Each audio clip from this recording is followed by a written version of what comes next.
Who are the real winners from the Elon Musk and Donald Trump scuffle? Let's get into this thing right now.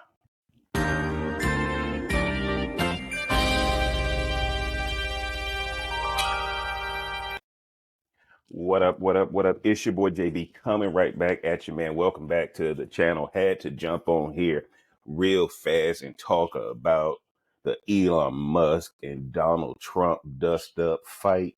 Whatever you want to call it, guys. This thing is crazy, but let's not act like it's unexpected. When two rams meet, they typically buck horns, right?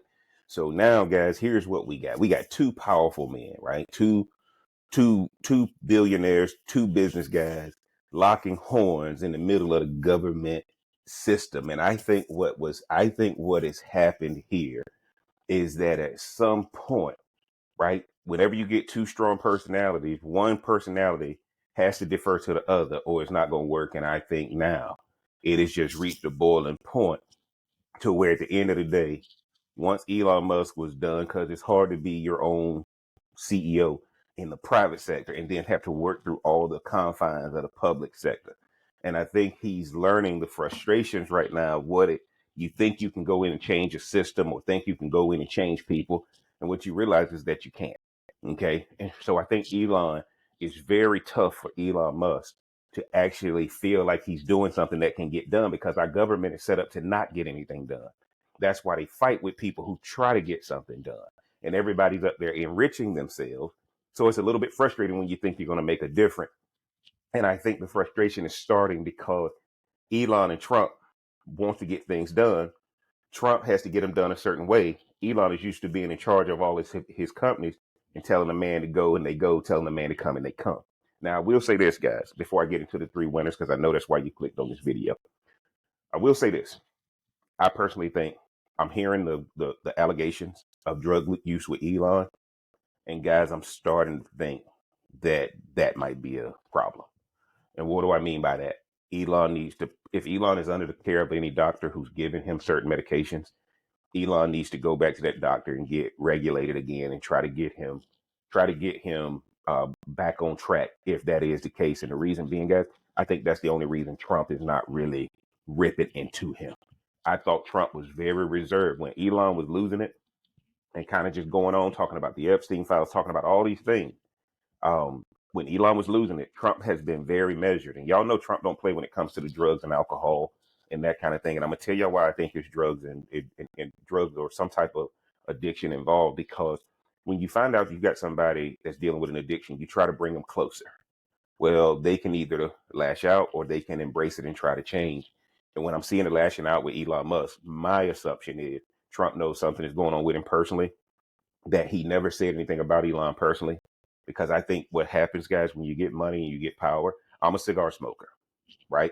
As I get more money, as I get more power, I'm going to smoke more cigars, right? If you're a drinker, as you get more power and you get more money, you're going to drink more alcohol. Well, the same thing works with some of these prescription drugs or even some of the recreational drugs or either some of the under the table drugs that you shouldn't be taking, right? When you get money and power, you're going to take more. Just like Trump, he got money and power. He eats more McDonald's. He drinks more Diet Coke. Whatever your addiction is when you don't have money, when you get money, it's just going to increase. But if that's the case with Elon Musk, I want him to get some help. Now, here's the deal, guys. Three winners from the Elon Musk and Donald Trump dust up, fight, squabble, whatever you want to call it. First one, Vivek Ramaswamy. Do y'all remember when the whole Doge thing happened?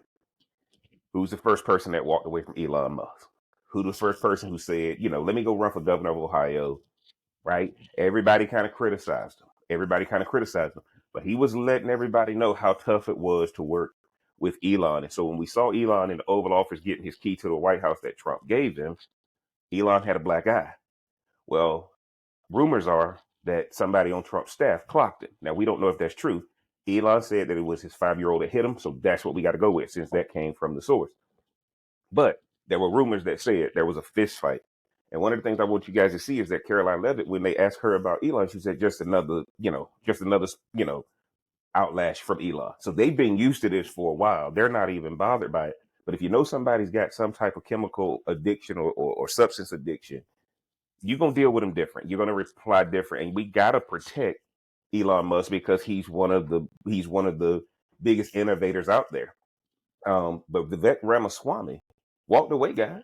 Remember, Trump had attacked Vivek during the primary, said he wasn't MAGA and all that. And then after Vivek dropped out and endorsed Trump, Trump came back. They had a good Elon and Vivek couldn't work together.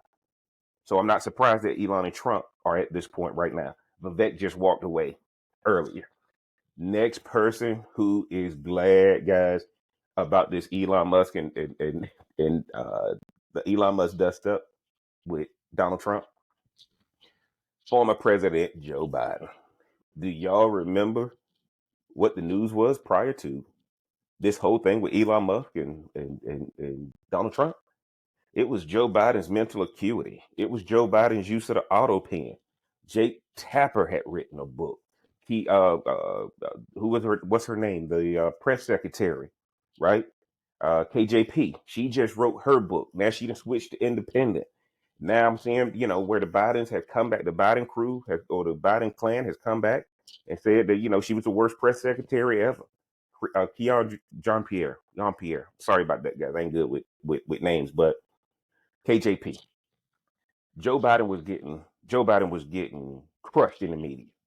How long was it a cover up? Auto pen? Are the pardons going to stay intact? The Trump DOJ had just announced they were going to be investigating the pardons that were given. All this stuff was happening.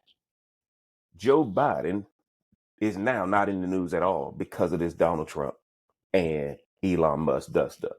Joe Biden had released a statement and then this hit, guys.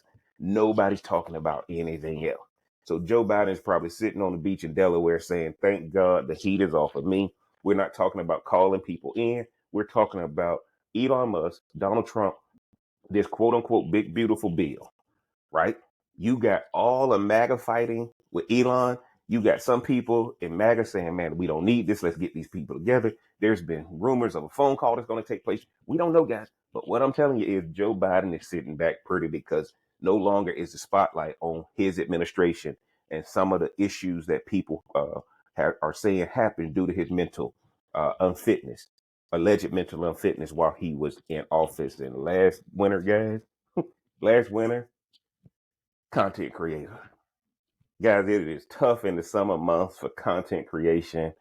And man, this right here just gave everybody an injection of things to talk about because how do you not see this clash of the public sector and the private sector as a way to just really talk about a lot of things that are going on in the marketplace? Elon Musk crashing out, Trump being reserved, Trump threatening to take away the government contracts that Elon has. Guys, this thing is making everybody look at how our government works, everybody looking at how the private sector works. Elon Musk controls the biggest communication platform out there. Trump has his own Truth Social platform. Guys, I can tell y'all like this. This is content creator heaven. Even the legacy media is getting people. It's so many people consuming content right now. Even the legacy media who was having downward trends in their rating are seeing more people tune in now because you can't turn away from this train wreck. You can't turn away from this train wreck. If you ain't into content creation now, this was a hell of a story to get started because the summer months can get a little light, can get a little lean with content to come up with. But when I saw this, I said, these are the three winners, guys. And when you look at the three winners of this, remember, guys, in politics, don't be out here talking emotion. Make sure you get paid based on your political views. Because if you ain't getting paid based on your political views, at the end of the day, Elon is winning because more people are on Twitter now, seeing what he got to say. Trump is winning because more people are on Truth Social. They're actually making money when they discuss this, and you should be too. If you sitting down talking about politics with somebody and you're not getting paid, politics ain't for you. Nobody wants to hear it. Y'all get down in the comment section and let me know what you think, man. Is Jeff crazy or is Jeff on to something? You team Trump or you team Elon? What do you think about my three winners? You think there's some other winners? You think there's some other losers? Let me know in the comments, man. If you hadn't already, man, make sure you mash that like button, hit that subscribe button, turn on that bell for notifications, follow me on the socials, and make sure, guys, you subscribe. It really helps getting my content out, and I appreciate all y'all support. And until next time, we gonna holler.